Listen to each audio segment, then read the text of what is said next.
And his friends, they didn't make fun of him for, being purple? They didn't seem to care. You're sure he was having fun? Yeah, Mom. I know what fun looks like. He still shouldn't be sneaking out. What if those bullies come back? Oliver didn't hurt them. He was really good. I'm proud of him. I can't follow him like you can, Mark. I know. I'll talk to him about not going out at night again, but you can always call me or Eve. Do we really want to stop him from being a kid? Hey, panelists, welcome back to the show. I'm Mark. And I'm Jayme. And this is going to be a spoiler-full podcast about season 3 of episodes 4 and 5 of Invincible. Yeah, everybody, we took a long break in between. Yeah, doing life got to be Invincible. lifing. Yeah, life got to be lifing, and we kind of moved away for a little bit. Jayme had a lot of things going on, which was amazing. She and I, just before we start recording, talked about her trip to Japan. So yeah, it's so fun. And then on top of that, catching up and doing live things. We've been keeping up and doing all the other stuff on Panels to Pixels podcast, but in this case, we're going to continue where we left off. And where we left off with Invincible was season 3, episode 3. And then on this particular episode of the podcast, we're going to cover episodes 4 and 5. So the first one we're going to tackle, and this might go a little quickly. We don't know. Maybe, maybe not. Who knows? But we're going to do season 3 of Invincible, episode 4. And Jayme, you take the title and the synopsis and walk us in. All right. Episode 4 is called You Were My Hero. The synopsis: 2 strangers asked Mark for help with a mysterious villain. Elsewhere in the galaxy, Nolan grapples with his identity, and Alan finds a surprising new ally. Yeah. That leaves out, yeah. And honestly, if you think about the episode, obviously you guys have watched the episode. A lot of you should have already watched. I keep saying listening. Watch the episode. So basically, if you haven't, this is 2 stories in one. It's split in half. If you think about it, the first half is literally within Earth and what's going on, or maybe not even Earth, because they go into a different time. And then no, it's Earth. It's the King of Earth. Is it future Earth? Yeah, he says. He says he's the King of Earth. Okay, it's future Earth. It's Earth, and then future Earth, and then later on we get the whole Alan and Nolan story. So it's 2 stories in one. Which, we got to give Mark and Eve a little bit of time. Yeah, they did. There was a lot of talk about this on the internets, apparently, about like the sex and stuff, and I don't know. Didn't show. I don't know. There was a whole bunch of things going on during that time. I don't missed know. that. Yeah, exactly. What's that about? I don't know. Because they showed her delete their clothes, which was awesome. Like, that's a really cool way to get naked. And she still had a bra on, and then they cut away. They cut away, and you know that they were doing the dirty or the dance. Yeah. And it's like, okay. And then I didn't understand. Maybe I watched it again, and maybe they deleted some of the stuff. I don't know. People get their panties in a knot over nothing. Yeah, I think so too. And it's animated.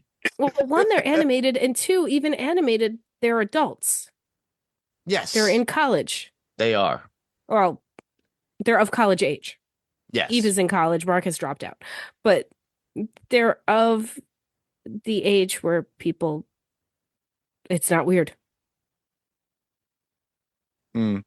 So whoever has a problem with them having sex. It was a weird situation. I remember when it came out, I was like, huh? And I looked it on. I was like, who's having problems with this? There's a lot more stuff that you could have problems with. I don't know.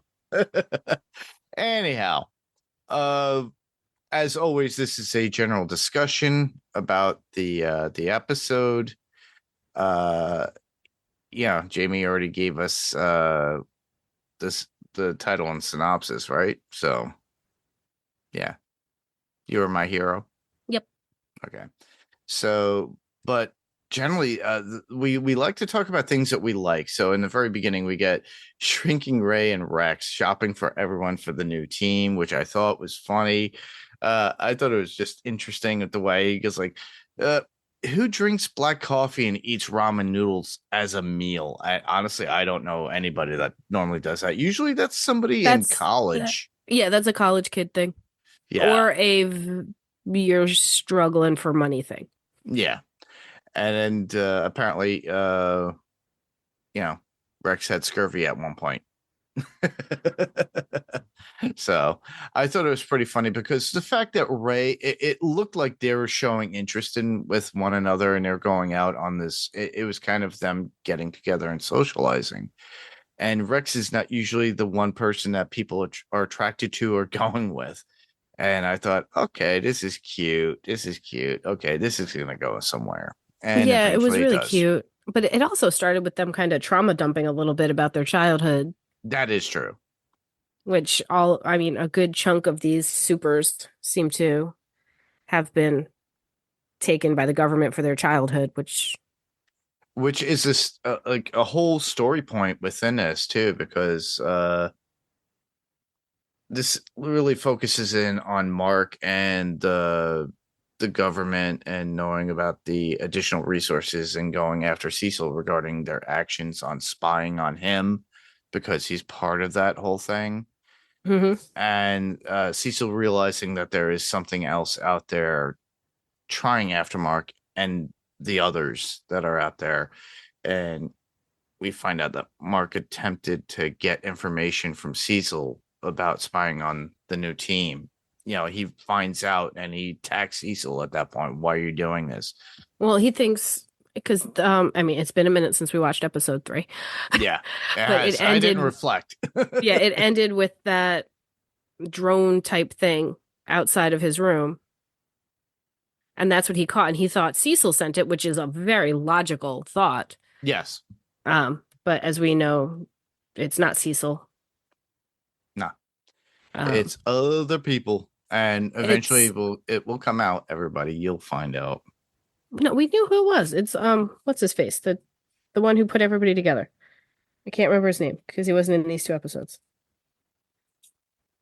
Angstrom. Oh yeah.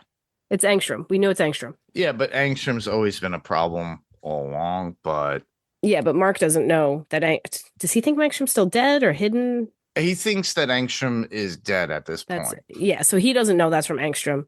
Cecil doesn't know that that's from Angstrom. Only the viewer knows currently that it's from Angstrom. Or the reader, if you're into the comics, everybody. Yes. But yeah, Mark went to find that out, and Cecil's like, "Look, that you came in here guns ablazing, without guns, muscle guns ablazing, yeah, and that wasn't us." He's like, now, after he leaves, Cecil admits, yeah, we are spying on you, but that wasn't ours. Yeah. Or like they are spying on him. Of course they are. I mean, nobody's shocked by this. But like he said, they know better than to get caught.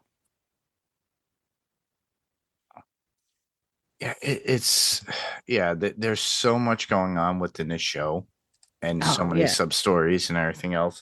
It's very much almost like the comic where, if you were a kid back in the day, like me, where you open up a comic book and it says, see Avengers, issue number 237 to follow up on the story of Submariner and blah, blah, blah, blah, blah. Because literally that's what this is. It's like, because it refers back to an episode that we've probably covered 2 years ago. And then you're like, you got to remember. And it's like, okay, we got to go back to that again. Yeah. But it's very much in the same premise of like, it refers to something that we have seen as the reader reviewer, and then you have to go back and look at it. And I like that idea. It makes you want to binge watch the show again. I know. But it's like, how much time do you have in the day? You don't. Everybody has responsibilities. But exactly what you were saying, like Dropkick and Flight Master. Mm-hmm. They were in episode 1? Yeah. For like a minute. a minute, but they do come back in the next episode, which is No, they come back in this one. Oh, that's right. Yeah. Yeah. So My notes are all over the place, everybody. So yeah, they do come back, and in this one they wind up taking Mark, but unfortunately for Mark, they interrupt his second date with Eve. his second first date. And they are future heroes that are trying to change things and making things work for their time. They originally apparently stole the Declaration of Independence. That's what we saw. I think episode 1. Yep. And they try to get Mark to help. So they do. And I love the reason that they stole the Declaration of Independence. yeah, explain it, because I thought There was a myth in their time Mhm. that ink from the Declaration of Independence would be able to kill the king of the world. So that's why they stole the Declaration of Independence, to make a poison for the king. But like that, I mean, think about it. Like people talk about like the Shroud of Turin or something like that it has magical properties now. Yeah. Same type of story. Like such a lot. I mean, logical, illogical concept. You know what I mean? Correct. Like I thought that was a really, really brilliant idea on Kirkman's part for putting that in there. It was very creative, and I thought it was pretty funny, but it just gave me the vibes of National Treasure. Yeah. With Nicolas Cage and all that good stuff. But yeah, they wind up taking Mark, and it's as if nothing ever happened by the time he comes back, which is interesting because Eve is still sitting there. So they time traveled. So, but and even he grabs his clothes himself and brings them back. Yes. But he got the talk about what Mark says. He says it to the two kids, and he goes, "Hey, was that me?" And they're like, why do I look so miserable?" and Dropkick and Firemaster say, Fightmaster say, plus, why did I look so miserable? Fightmaster, with time travel, it's best not to ask those kind of questions. Yes. It's just like, okay. I was writing that out, everybody. It's just like sometimes when I read back, it doesn't sound right. But it's so funny, though, that it's just like, okay, so it was Mark at those interval times of that particular Mark, not of a Mark of that time. So don't get confused if you watch this again, everybody. It's not the Mark from the future. It's wibbly wobbly, timey wimey stuff. Exactly. And that's where I had to watch this twice going, wait. Which Mark is that? And when? Because Immortal says something of like, you are the Emperor, so he should be older, fatter, or bigger. Yeah, he says you look so small. Are you sick again? So Mark gets sick. So we learn a few things, assuming the timeline doesn't change. It's that, well, Mark and Eve seem to get married. Correct. Because he and said the Immortal redhead doesn't even remember it. He doesn't even remember her, really. Been hundreds of years. Yeah. Yeah. Mark gets sick at some point in time. Yeah. And he leaves Earth. Yeah. Kind of like a Superman thing. Never to return. Never to return. Except as past him. Yep.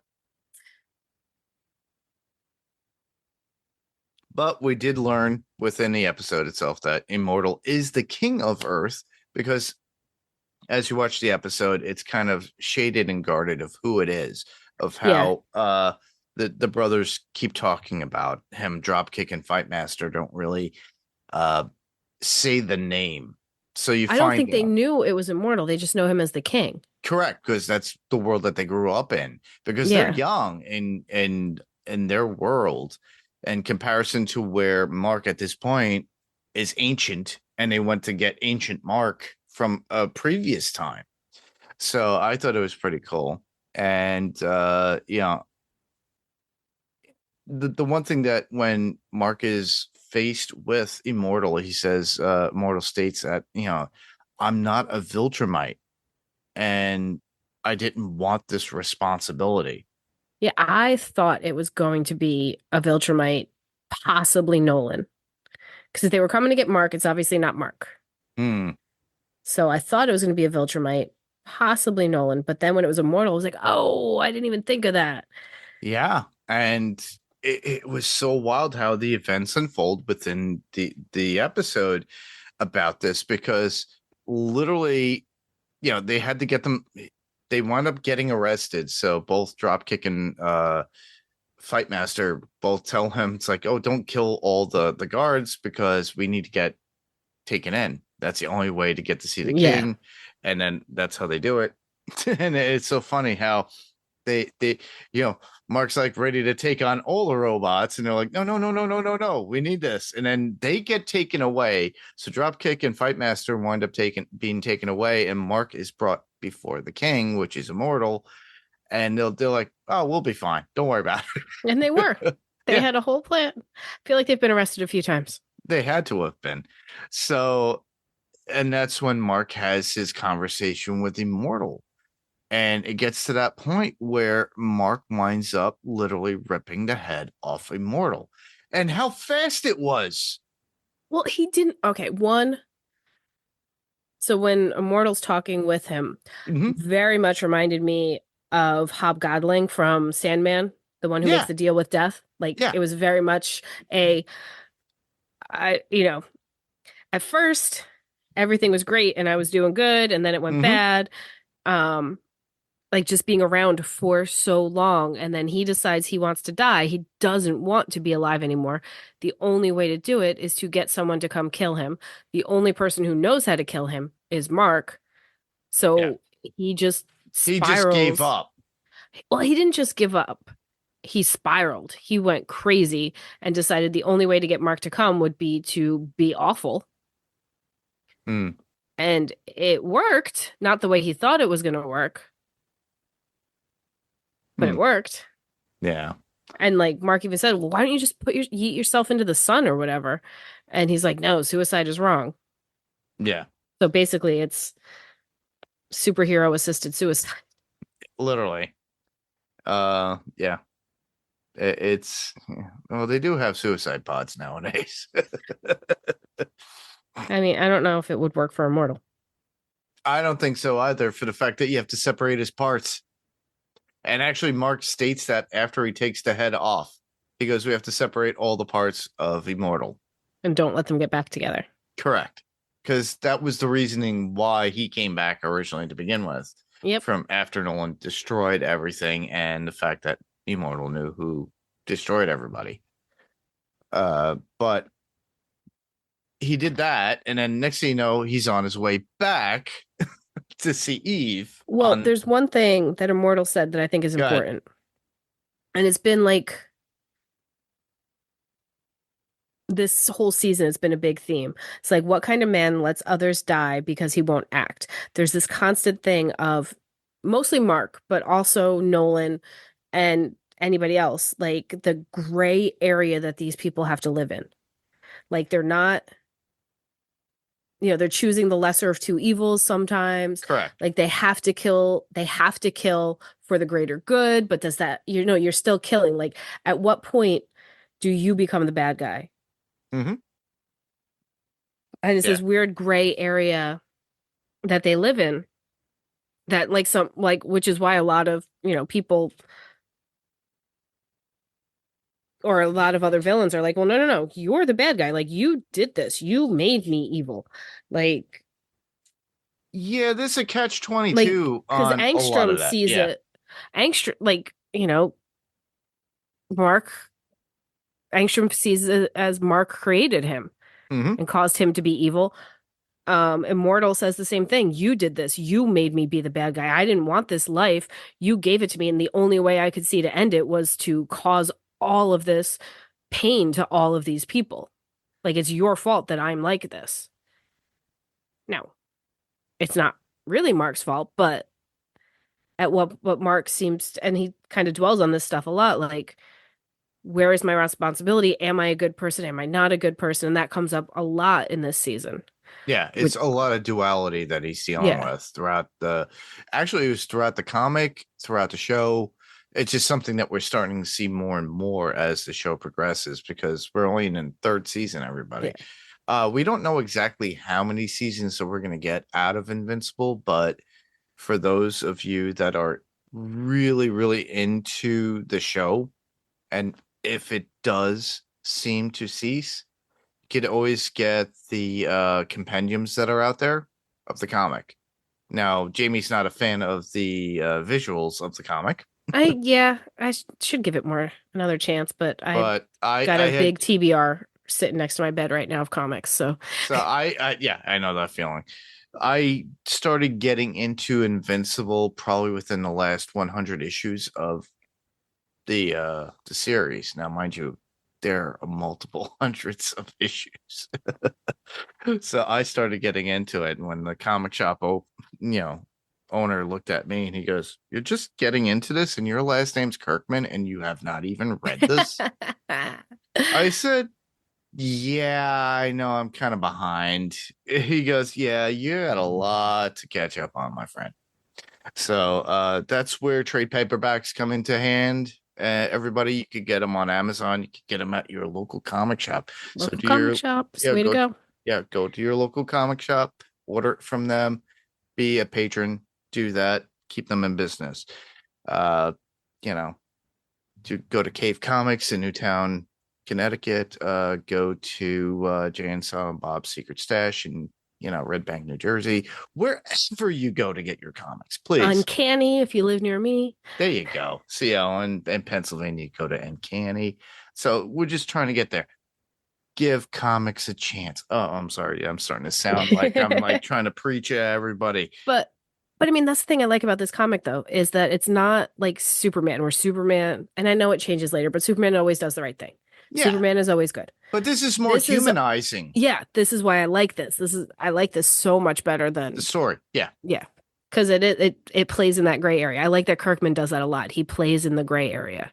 he does. He plays it more in the realistic reality of the reality of what we deal with on a daily Yeah. basis. If shit or fit hits the shan, and then like with Walking Dead, and everything comes like back to life, and we had no idea what zombies were, or you wake up one day and you have these superpowers, even though your dad was an alien and you knew this all this time, and you were waiting for your powers, and then now you have these powers, and what do you do? And then you find out your father, who was an alien, was trying to take over the world. And then you're dealing with all the nonsense of your dad and dealing with your humanistic problems. Because that's what this whole story is. It's about Mark. And that's what I really did enjoy, for the fact that he was growing with his duality of issues of being human and Viltrimite, and then dealing with his powers, and then trying to have a regular social life. Yeah. I mean, Next episode, we get into a little bit more of humanistic yeah. points of issues that he has to deal with, which I do enjoy. But within this one, I really liked it for the fact that he literally gets back to Eve at that date and dropped in, and he goes, and he has that look on his face, and she goes, "Wow, that was fast." And he goes, "It's time travel." But he was gone for like hours upon hours. I love him and Eve though. Oh Like yeah. they're so good for each other. And I like that she like makes the promise that like, look, if you ever turn into a giant world conquering dick, I will kick your ass. I like that. Yeah, but I mean that's exactly what he wants and needs at this moment. Yeah. He needs reality and somebody to break it down and then be blunt with it, because for the longest time Mark was lied to by his father. So Well, and he needs not just someone to be like, no, you're a good guy. Like you always do the right thing, to understand like, hey, what he's going through. yeah, you're going through, and if you need to be put in your place, I'm going to put you in your place. Like, trust me to do what you need. And Hold that's on. what you want out of a partner. I need to smack you in the face. Yeah. We all need that every once in a while. But So- he gets back, he winds up, and then the funniest part out of that date is like him going, "Hold on, we got to bring this back to New York." She's like, DC. It's the Declaration of Independence, and he brings it back, and he brings it back, and they're like, "What the hell?" He just puts it between the door handles. So, and then after that, that's when it kind of segues into the next story, which We literally, even get the credits. Like, I went, Yeah. wow, that episode was fast. that's what I thought too. And then And then I hit I- pause. I'm like, oh, that was halfway through. Okay. I was halfway through, yeah, because they do that from time to time. It's like, psych. Yep. And God forbid if you're one of those people like, oh, it's over. I could go back and I could go watch, Big Bang Theory and just watch whatever's on that. And then we But- get Alan, everybody's favorite. Yeah. Alan the is Alien. awesome. Yeah, he's amazing. I love Oh. that character. Yeah, they did a good catch up of what was going on with him. Yep. Because he's been like little pieces in so many episodes that it was nice to have that catch up just for him so you can remember, oh, he's been through a lot. That's right. It was a full story, literally, Yeah. of all the catch up of like all the little spurts that we had after every episode of how him and Nolan came together in the prison. And I Yeah. thought it was amazing. I thought it was great. It's like, for anybody, it's like, if you forgot, here it is. And then, by the way, here we are now at this point. This point where he's about to make the Viltrimites' lives miserable. Yeah. But that was awesome. Yeah, it was.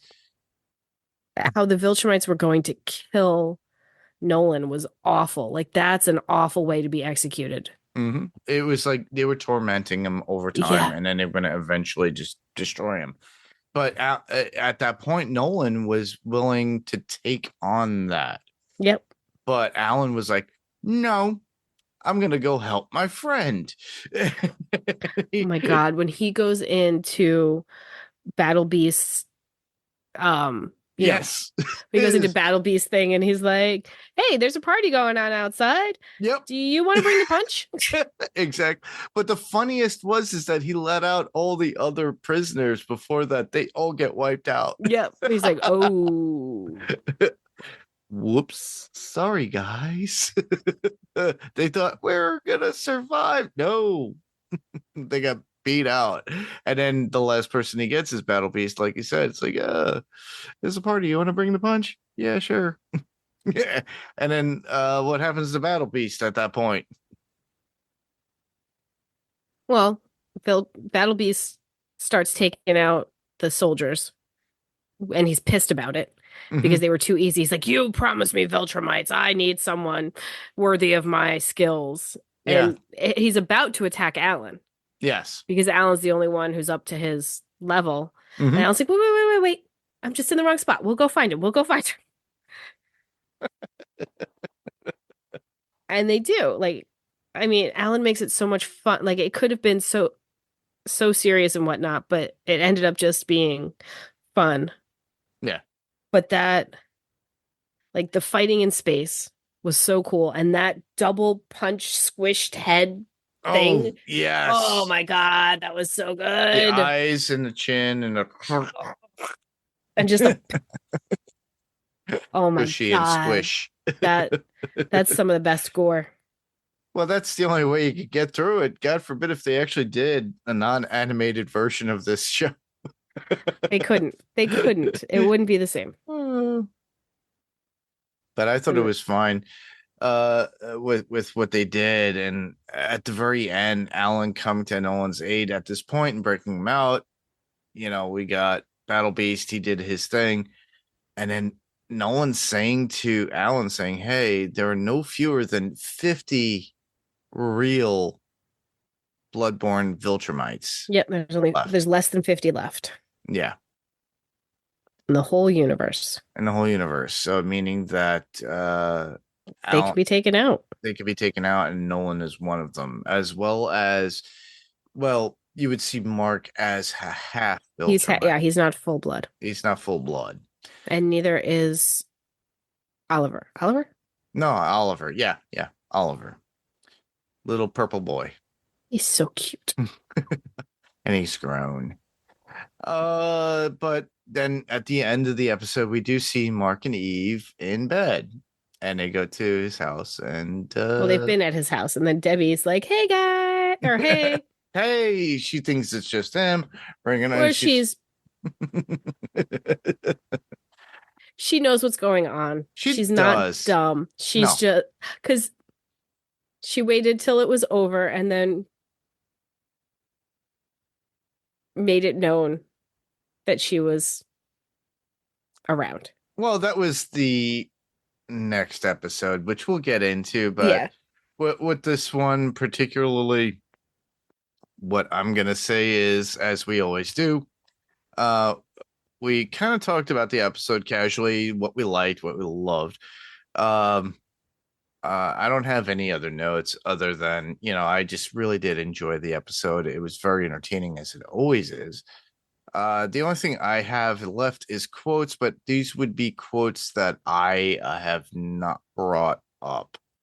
Sorry, I think I said most of mine while we were yeah, doing that. I only have a few. One of which you already said one. I already said, "Hey, was that me?" and all that stuff. But another one from Mark was, "I think we need to stop in New York." And then, yeah, I think I mentioned that one too. Yeah. Oh, I had And one. then Immortal. Go ahead. Was your betrayal worth death? Yes, and I'm sad that you'll never understand. Yeah, That was pretty deep. that was deep. Yeah, the only one left, because you already talked about Helen Alien. That was so funny. Immortal saying suicide is a coward's disguise. And that was after Mark told him to just kill himself to get away from the world he feels he's trapped in. So yeah, that's it. That's about it. Yeah, I guess we can move right into episode 5. Episode 5. This was supposed to be easy. Synopsis. Mark and Eve start a business and encounter a familiar face. Debbie worries that Oliver's growing up too quickly. And a dragon just tries to kill them all. I was thinking it was awesome that we got dragon. I know, that was so cool. Can't leave the dragon out of the synopsis. No, you can't. Yeah, the way the episode unfolds is in the very beginning, it's Titan and showing him as a regular dad.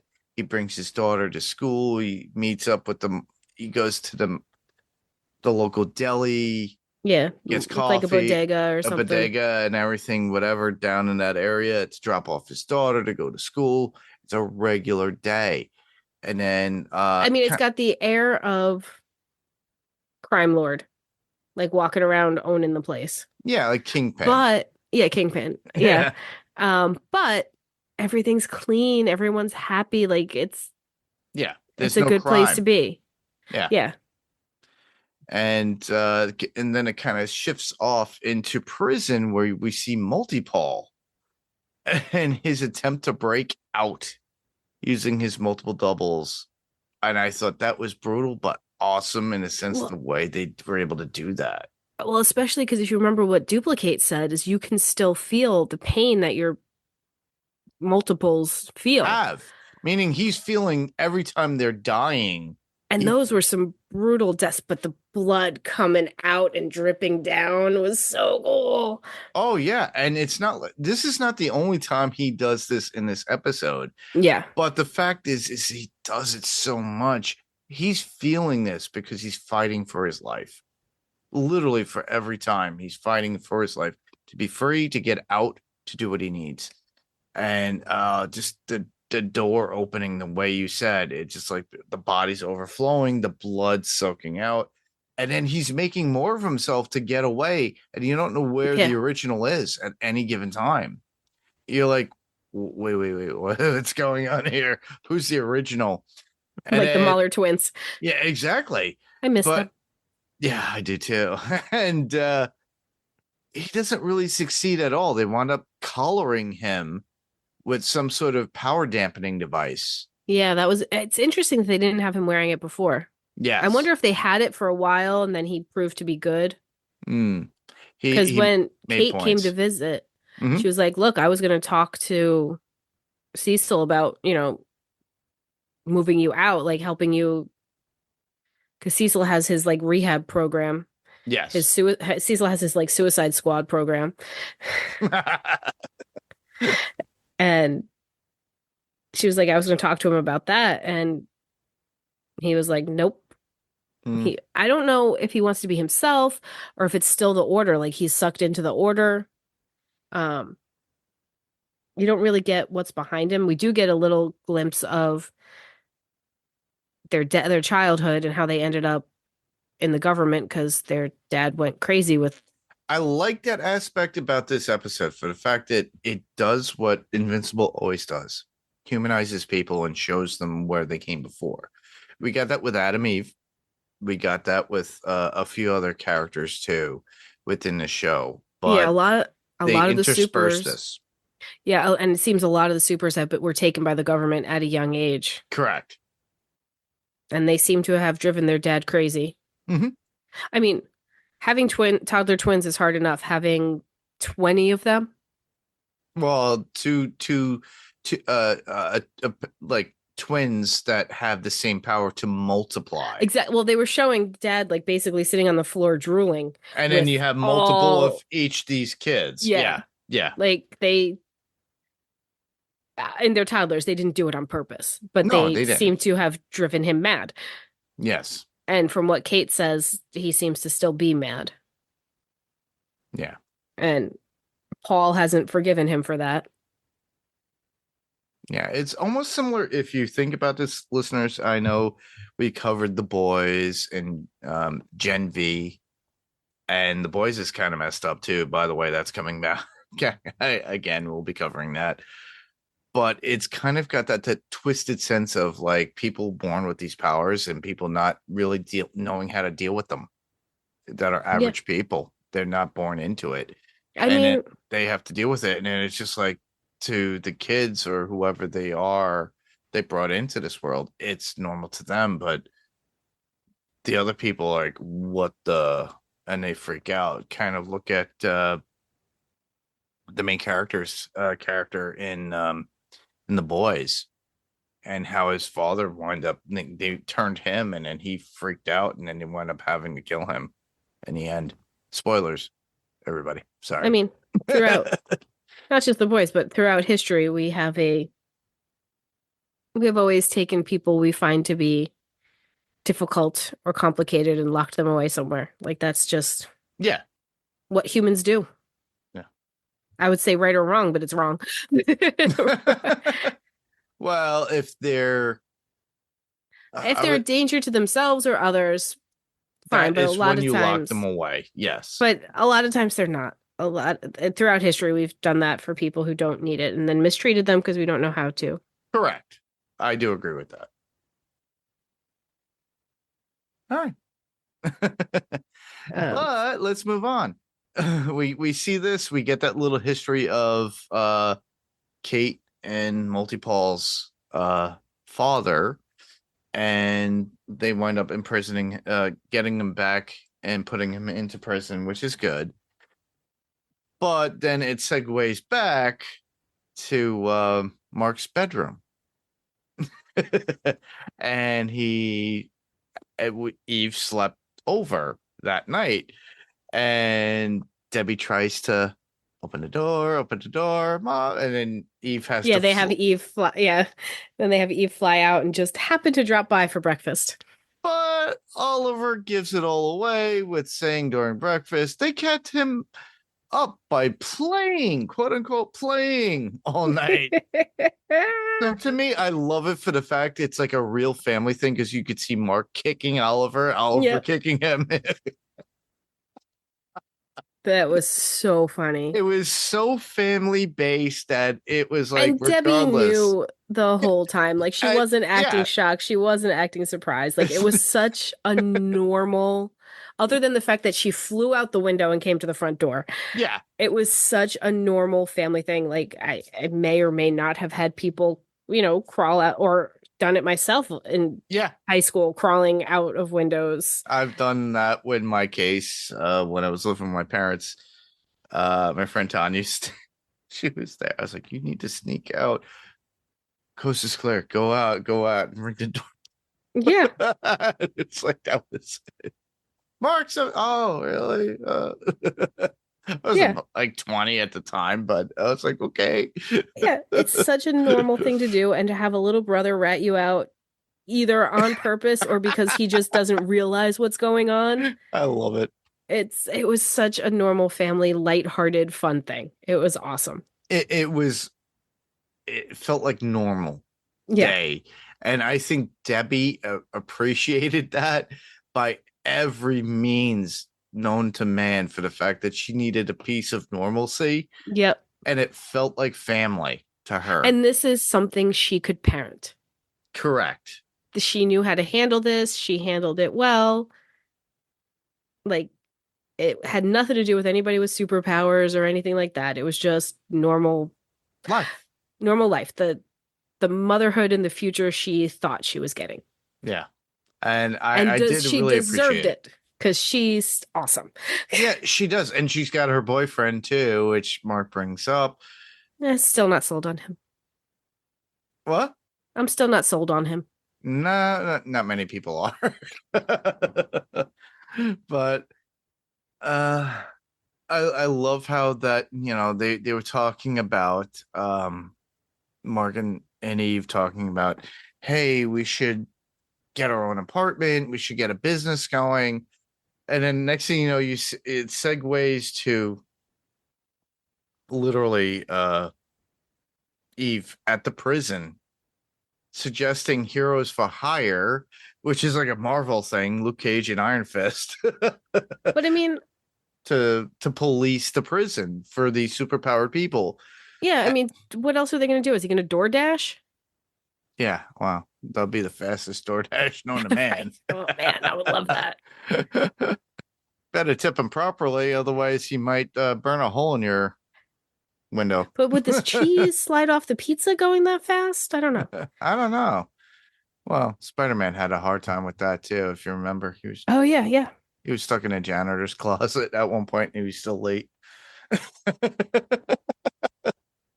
Yeah, I mean, these two, I know they've known each other forever, but they're moving awfully fast. They are moving fast, and that does But come also, up later on. That's what you do when you're that young. Yeah. Because you haven't had the bad repercussions yet. No. Then we see that whole talk, and I love how the prison administrator is saying to her, he goes, "You seem very young for somebody." Yeah, she is. So it was her way of trying to promote, but she apparently was able to get them that job. Yeah. And then later on, I wonder how much they charge. That's a good question. We never got that, actually. Because she did say, like, the one thing with Multipol got them about 3 months rent, I think she said. Wow. That's a lot. Yeah. 3 months rent? Because you factor in, it's probably about $1,500. I mean, how many uprisings are you having at the prison? We've had 3 so far in this show. That is true. So, yeah. You gotta... Upwards towards to close to $5,000. That they had total, that they made. But we move forward, and Debbie's concerned about Oliver. Oliver has been sneaking out and disappearing. So Debbie asks Mark to help, and Eve and Mark go looking for him at night. And they find him with his skateboard friends playing in the middle of the night, which is pretty cool because it's literally Oliver having friends because he was never allowed outside. And it's so cute. Like, he even hits a point where he uses his superpowers and they're like, stop it. You can't do it with your superpowers. And they're accepting of it. It's so amazing. And he's like, you're right. He's like, I can do this.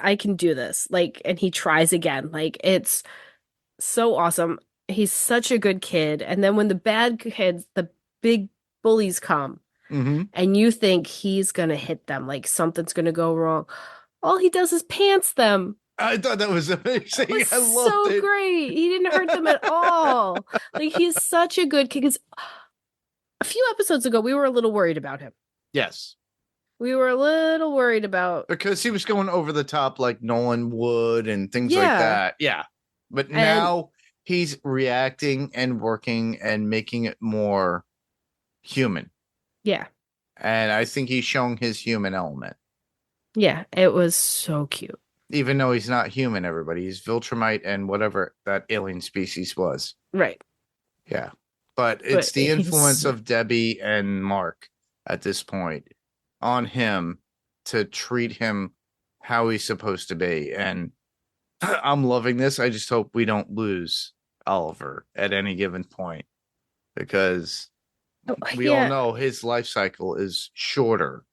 than Yeah. I'm Mark's. curious how that's going to play out. Yeah. But I really did enjoy the scene. I loved for the fact that he was able to do that. And even Eve said, give him his moment. Yeah. I thought it was great. And it's true. And it's like just him being a kid. But then we get the discussion of Debbie with Mark about, I know you're having sex with Eve. And blah, blah, blah, blah, blah. Mom, I don't need to talk about this. I got to go. Bye. Yeah. That was funny. But like I said, she's handling it exactly right. Like she didn't think she was ready for any of this, but she handled it with grace. Well, yeah, and she didn't say like, like if I said to my mom, "Hey, this person that I literally just started dating, even though we've been friends for a while, we're gonna move in together." My mom would have been like, "The fuck you are." And Debbie's just like, "Oh, are you sure? You sure you can handle this?" And they're like, "Yep, we're Exactly. gonna do this. We're gonna do that." She's like, "All right, it sounds like you got it." Mm, But then when Mark came back and he's like, we don't got it. She's like, "Oh, thank God."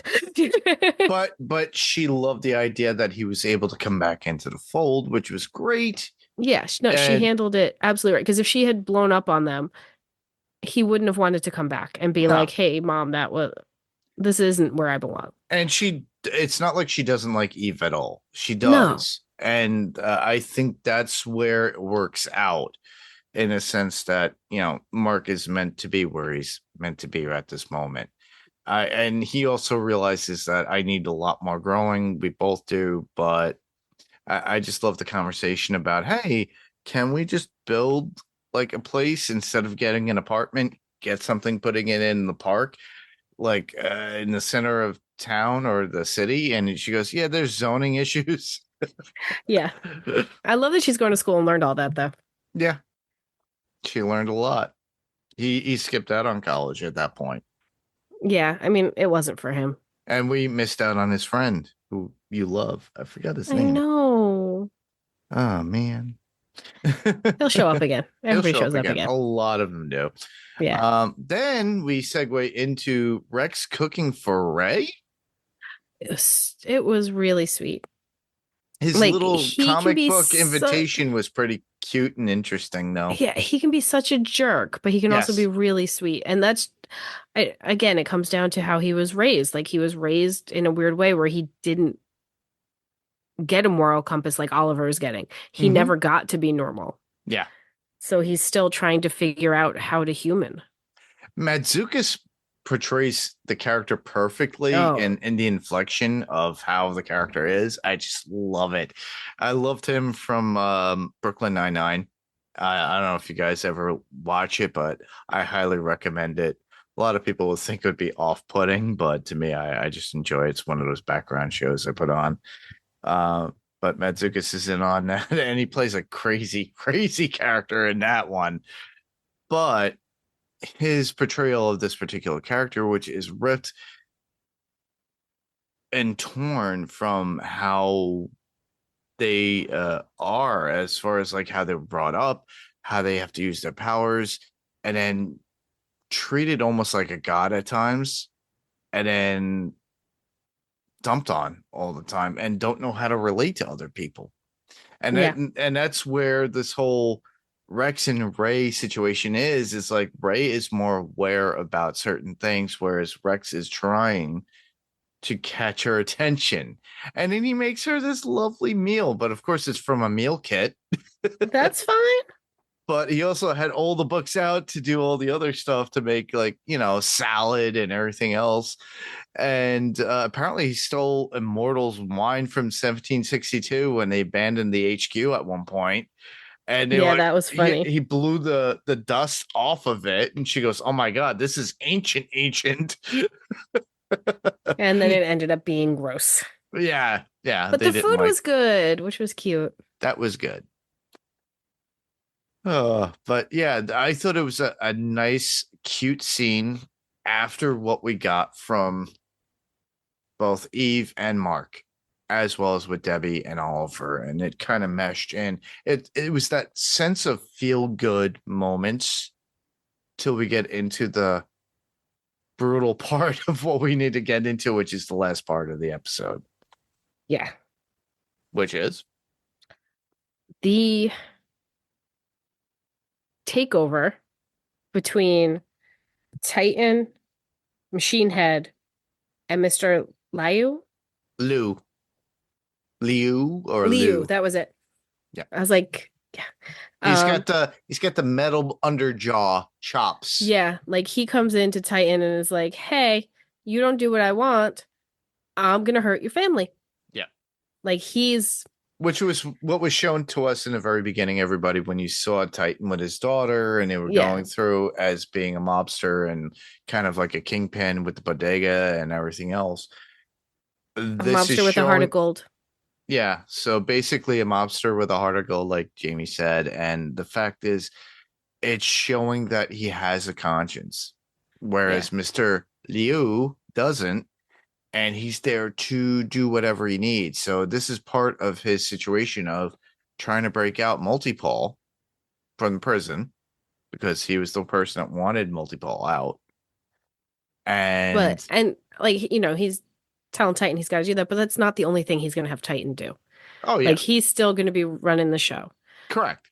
Titan thought that if he got rid of Machine Head, that was it, and that's not it. Like, and Kate and Paul were talking about the order. Like, you can't get out.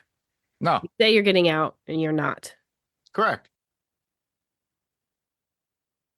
Yeah, it's a bit of a mess. He's in a pickle, everybody. So he's been working hard and trying to go through the motions and everything that is needed for Mr. Liu.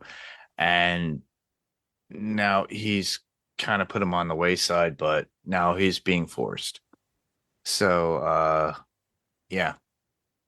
And then Mr. Liu Warns Titan about potential threat.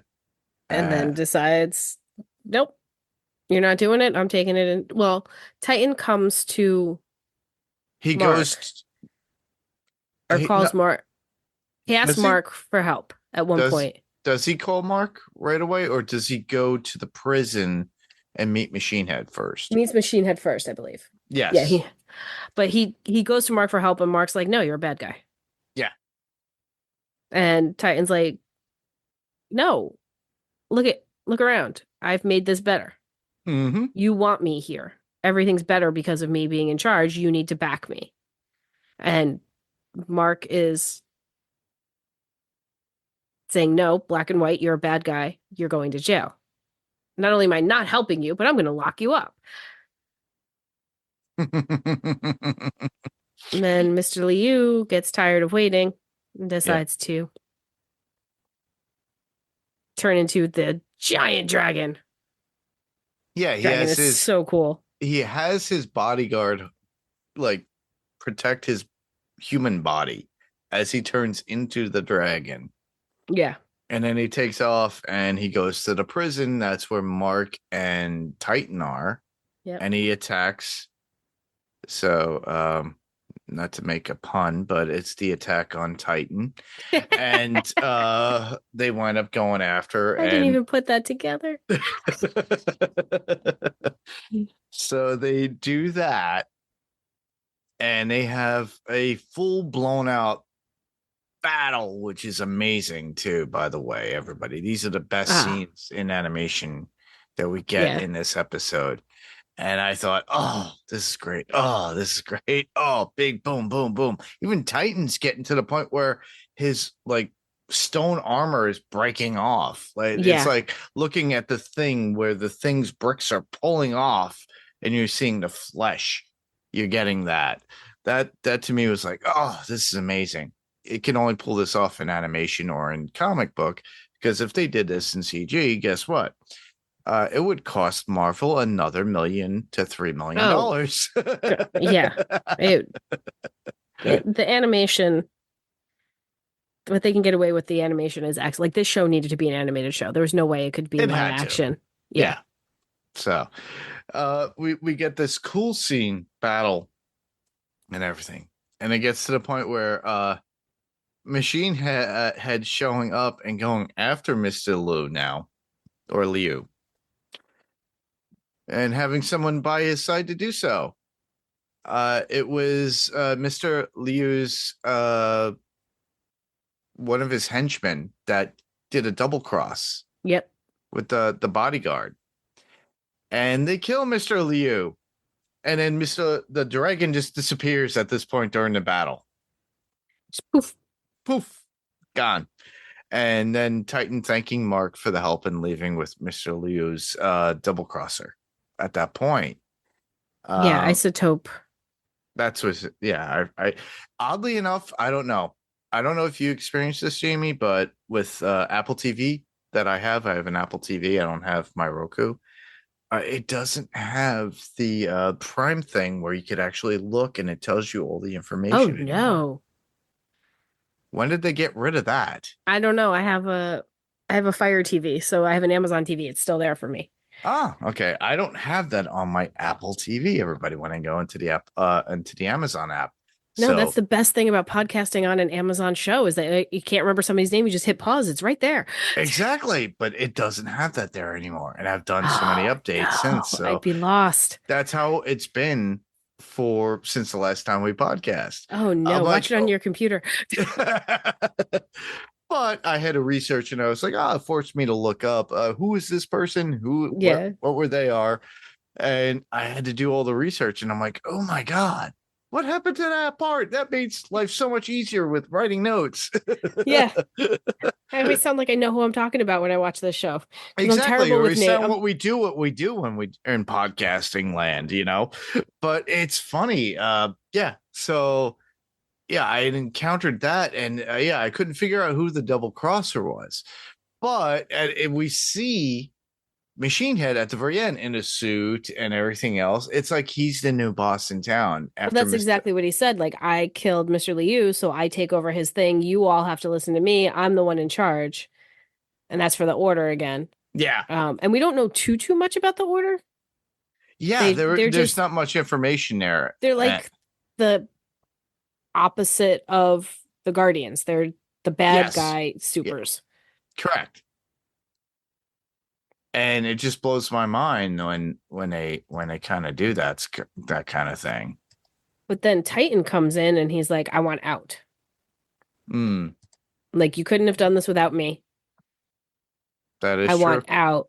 And Machine Head's like, at first he's like, you know what? I'm happy. You can be out, blah, blah, blah. But then he goes on to this thing where he's like, you screwed me, man. Like, you killed me or you got me out of power. Like, I don't trust Machine Head to actually let Titan out. I feel like something's going to go down or he's going to let him out, but then that means he doesn't get a lot of the stuff he's come accustomed to. Yeah.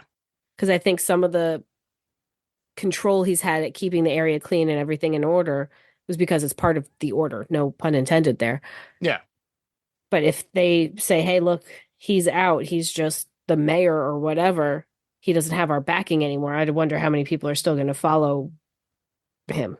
Yeah. Yeah. I know the feeling. Oh, wow. So it adds on for the next episode, everybody. So it's a good thing that we only concentrated on 4 and 5. Originally, we were going to do 4 to 6. I think that'd be too much. But it would have been way too much. So the final scene. Mm-hmm. Go ahead. Multi-Paul is alive. and free. Mm-hmm. And Mr. Liu is still alive. The Well, dragon lives. Well, he Well, opens his eyes. well, it looked like a ghost dragon to me. Yeah, but he's something. He's something. He's not dead. He's not dead. But I thought it was pretty funny when I got that. I was like, oh, that looks kind of like a grayish, like ghosty kind of dragon. Yeah. But yeah, I'm interested to see how that plays out. Same, yeah. But that's where we'll leave it off at that point for this particular episode, because we're going to go into, when we do episode 6 and 7 in another week or so. And then that way we'll do that. But to let you guys know, with news and things that are coming up for Pounds to Pixels podcast, yeah, we know there's been like a little bit of a lull in between episodes, so just keep that in mind. But Steve and myself are going to continue and do Ironheart. We're going to do 2 episodes a week, so keep that in mind. We're going to do that. Jayme and I will be continuing our coverage until we complete season 3 of Invincible. Rob, Frank, hopefully Adam Gonzalez, and Becky and myself will be covering the new Superman movie and possibly doing a comparison. Yay, crypto. Yep, crypto. So we'll be doing a comparison of all the Superman films, like Man of Steel, the original Superman, and this particular Superman. We might talk about Superman Returns, but I don't know. That seems to be more of a sequel with Brandon Routh. But if we had an original movie of Brandon Routh reintroducing the Superman character, I would have been like, yes, that would be perfect because I love Brandon Routh. Anyhow, we're going to do that and as a total comparison, because we already gave you our Lester versus Donner version of Superman 2, and you guys got to listen to that, which is pretty funny. Rob was very silent for the first half of the podcast, but came in and gave us his judgmental thought, which is very fine. I understand where people come from, where it's like, I'm not nostalgic or anything, but he realized, he was like, wow, that movie is old. And it is. But also, they're not that great movies, back then. But for the time they were, for those who grew up and lived it and who are nostalgic like myself at times, you realize it's like you grew up on this, and that's what it's like. So, but we're going to talk about this. So he's going to have a love of, I'm going to spoil this anyway, Man of Steel. Me, I do have a love for the original Superman, because it was the first time we got, they told us that we could see a man that could fly. And then we're going to get the new movie and then compare it to the first 2 versions or iterations, if you think about it. So it's not like I don't like Henry Cavill. I do enjoy Henry Cavill as Superman. He is, well, I could say it. He's handsome.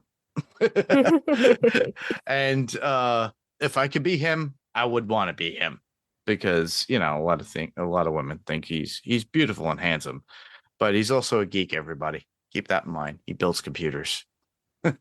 Anyhow, and then we have Christopher Reeve, and then we're going to compare it to the new version, but we're also going to look at it in the ideals of comic book based and how it's been transferred to cinema and things of that nature. So check that out when that comes out.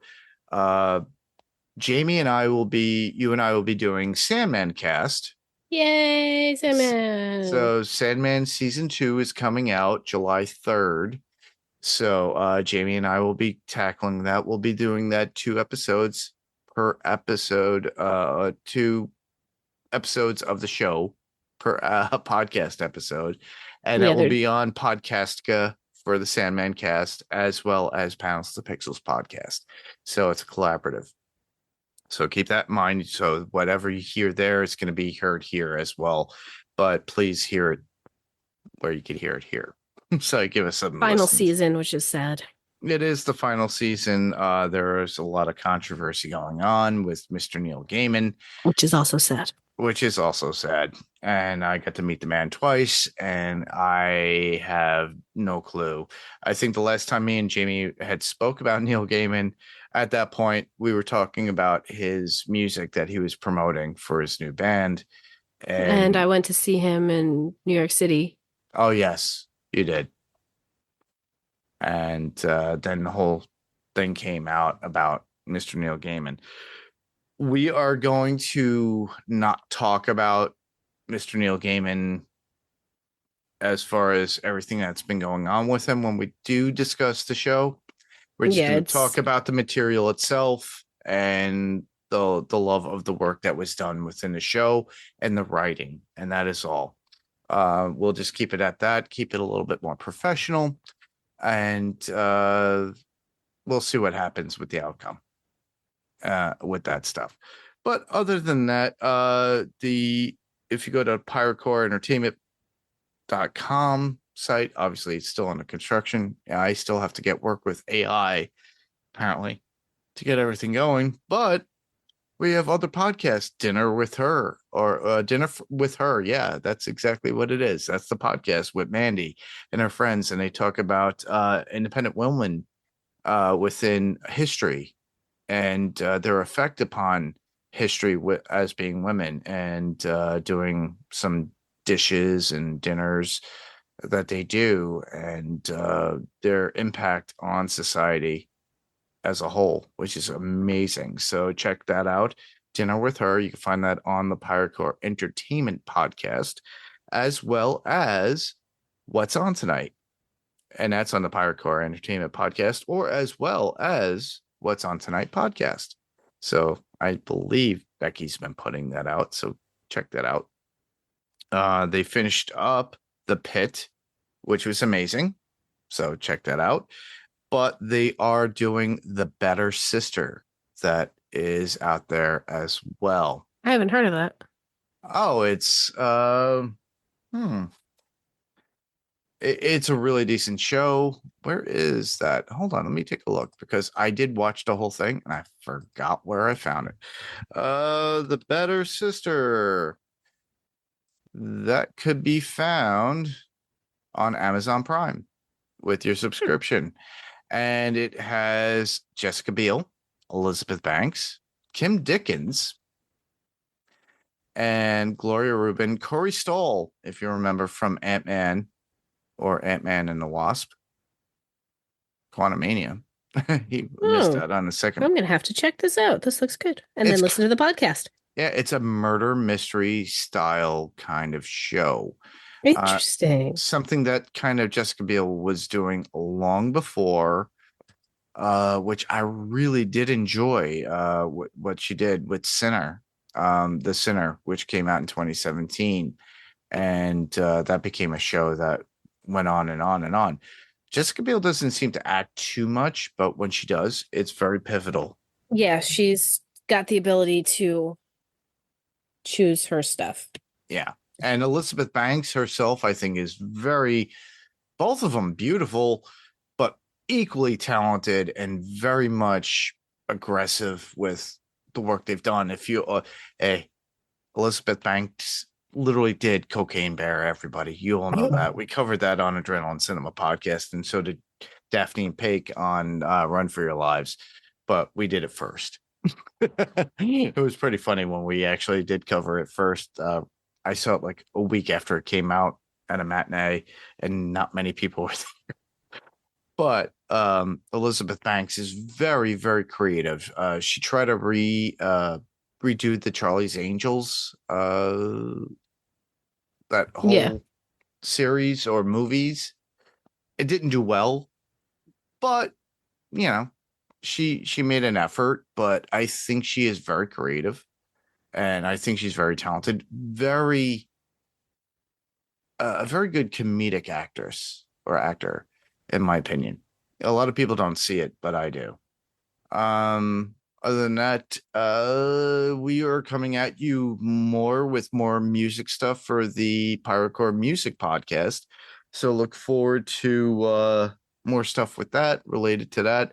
My friend Jeff Altieri, who is Jeff and Rage, and We'll be talking about the New York City hardcore scene from with the band Enrage. Possibly Bobby Gustafson from formerly of Overkill, the godfather of thrash, as a lot of people like to call him. I'm going to try to get him on and talk about his experience within music, or the thrash music series, scene within New York City. Then on top of that, I will be doing a discussion with my friend about music therapy, my friend James Melville, and we're going to talk about Slipknot and comparisons and how it works with you with music therapy. And then for Adrenaline Cinema podcast, look forward to Rad. My friend Robert Muir, he and I are going to be doing a coverage of the movie Rad from 1986. It's a BMX racing show, a movie, everybody, if you'll remember that. And then he and I will actually be doing a thing for Pyrocore Music Podcast, which will be about the 50th anniversary of Iron Maiden. So keep that in mind. That's what's coming up. But if you have any podcast recommendations, Jayme, let us know. I don't know if you have been listening too much lately. I mean, I've been listening to some of the Podcastica stuff, and then I listen to a bunch of horror stuff. That's Spooked is still a favorite. Awesome. And then Ologies, if you want to learn some stuff. Yeah, I've been listening to a lot of audiobooks lately. Oddly enough, for I need- business. I need to get back into that. But yeah, if you want to learn some stuff, Ologies is the podcast to go with. Like, I didn't think I really cared about ducks, but fascinating podcast. Huh. Or porcupines, absolutely fascinating. Even All right. spiders. I don't like spiders. Podcast, so interesting to listen to. Oddly enough, I'm a huge Spider-Man fan, but I don't like spiders myself, which is so funny. But I have a friend who loves Spider-Man just the same as I do, but he freaks out. But I'm okay with spiders every once in a while. I just don't like a multiple amounts or a very large spider on me. And I had a very large spider on me last week. And my buddy at work was like, dude, it's on your boot. Had to kick it away. Anyhow, little things that we treat you to, which is so funny. But yeah, I've been listening to a lot of audiobooks based upon with work and everything else. They always help out. Odyssey is amazing to listen to, everybody. Do it. But yeah, keep that in mind. Things to look forward to in the next coming week. Jaws is celebrating its 50th anniversary. The best movie ever. And we are covering this. Rob Moda and Frank Gonzalez. No, Frank Rodriguez. Sorry, Frank. I messed up your name. I've mixed it up with Adam and yours. Anyhow, so Rob Moda and Frank Rodriguez and myself will be covering Jaws, the 50th anniversary. And we're just going to do a general discussion of it. I invited Jayme. She couldn't attend, unfortunately. Yeah, going to New York City Pride Parade. That's still good. Yes, I'm excited about it. There you I'm go. marching. But we're going to have fun just discussing it in general. Keep in mind, there's a lot of events that are going on around Jaws. So this will be for Adrenaline Cinema podcast. Shameless plug. If you happen to be at Yankee Stadium, can get me a Yankees Jaws cup, I will pay you. There you go. Try that. Please let us know. That'd be amazing. That's two of my very favorite things in the whole wide world. Well, I was actually offered something to go to Martha's Vineyard, but I don't have any cash because I'm cash poor, everybody. So I was invited and given granted a ticket if I wanted to, because as somebody who works in the business, but it's $250 a head because they have limited edition wine and glasses of Jaws at Martha's Vineyard where they filmed.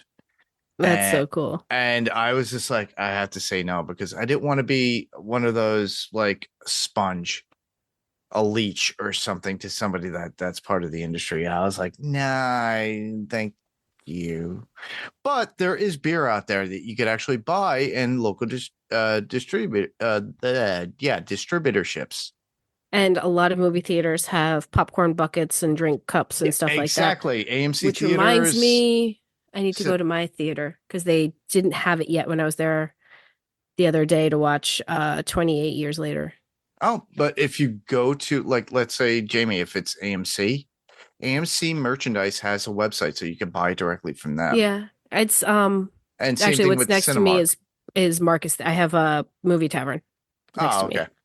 Oh, not Marcus Alamo. Theaters. Oh, okay, not Alamo. Yeah, not Alamo House. Draft House. It's Okay. movie tavern. But support that and do that.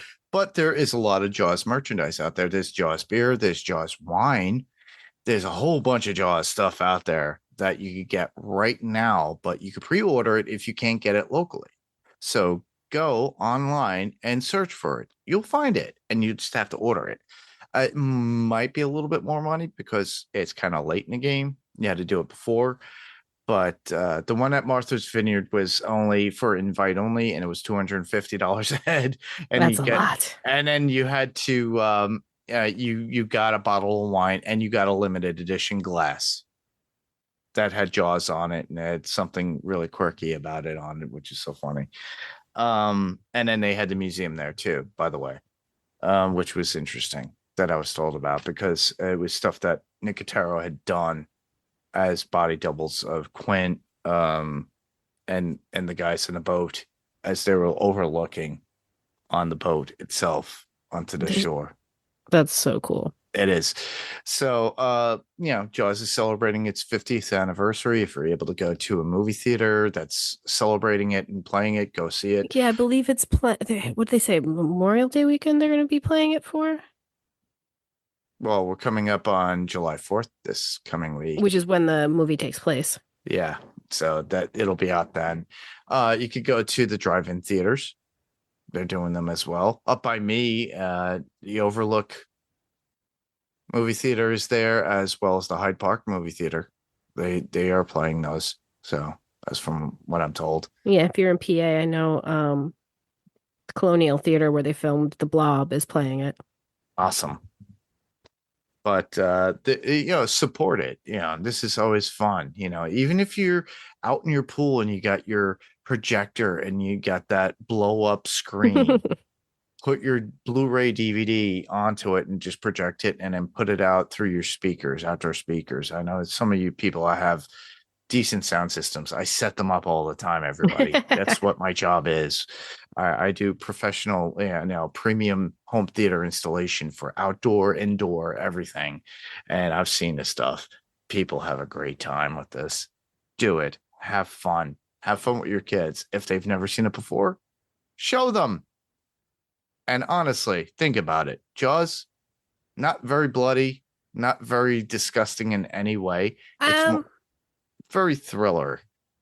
There's some blood. It's PG though. Yeah. I mean, yeah. Still PG. When a certain fisherman dies, it's a little violent. That is true. That's the only time when you actually do truly see it. Even in the very beginning with the first shark attack, it's not. I mean, there's blood in the water. There's not. Yeah, it's not. You don't see viscera or anything like that. But and Ben Gardner's head makes me jump every time. Is that when they go underwater and it comes out? Yeah. All right. Yeah. It has its moments. But it has its moments. But it's worth watching. It is worth watching. But I would say nobody under the age of 10. Yeah. I mean, look, if you're a parent looking for a show to your kid, watch it first. You know what your kid can handle. Exactly.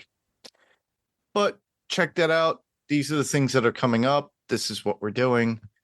Check us out. All you have to do is go to the Pirate Court Entertainment Facebook page, go to Panels and Pixels podcast Facebook page, or Panels and Pixels Facebook page, actually, and then Adrenaline Cinema Podcast, that page itself, or podcastica.com too, because we're going to be on there for Sandman Cast as well. Yay. So for you guys to submit your feedback, we didn't really provide anything for this because this was like, hey, we're back. Surprise! Surprise! You Just- thought we gave up. And we did. Jason actually asked me, he goes, are you still covering that? And this was like 3 weeks ago. And I was like, yeah. So that's why we're doing this. Just to finalize and finish up Invincible season 3. And then we're going to go on to season 4 when it does come back. But we can be heard on Spotify, Apple Podcasts, or whatever podcast player of choice that you have. Obviously, there are ratings and reviews there. Please give us a 5-star. Give us a comment when you do the review. It'd be awesome. That way people get noticed. I've seen like 6 or 7 of these already on like Hardcore Entertainment or Adrenaline. For panels, we only have about 5, but they haven't been updated in years. If you could do this at great favor, it'd be greatly appreciated. You can actually check out the website if you want. It's still under construction, PirateCoreEntertainment.com, with all the other podcasts, but I've already mentioned them that they're out there. To submit your theories and feedback, all you have to go to is our Facebook group, which would be facebook.com/panels2pixels. I usually post an image, so next time I will have an image for Sandman Cast, and I will have one for Invincible, and you just have to put your comments below the image, and we'll talk about them at the very end when we get, hey, feedback. We got feedback. And then, or if you want, you could send us out a regular email. That would be, you could easily send that to panels2pixels1@gmail.com. Panels 2 is spelled out TO, pixels and the number 1@gmail.com. Write out your thoughts, and if you feel the need, you could actually record yourself and then send that as an attachment in the email, and we'll play it. And it would be as if you were on the podcast itself. We could also be heard on YouTube as well. All you have to do is search Panels to Pixels podcast, give us a thumbs up, subscribe, ring the bell, and then if you want, you could easily leave a comment, and then we could read that as well. But other than that, well, obviously, I've already told you where you listeners could hear me in other places. But Jayme, what about you? No, I'm just here. And Sandman. Okay. Until we get back to the Friday the 13th stuff again. Yes. On Adrenaline Cinema. I was just watching the remake earlier today. Oh, wow. There's a lot more stuff brewing too. So, Adrenal heads, if you guys are out there, there's a lot going on about Friday the 13th now. The TV show's supposed to be coming.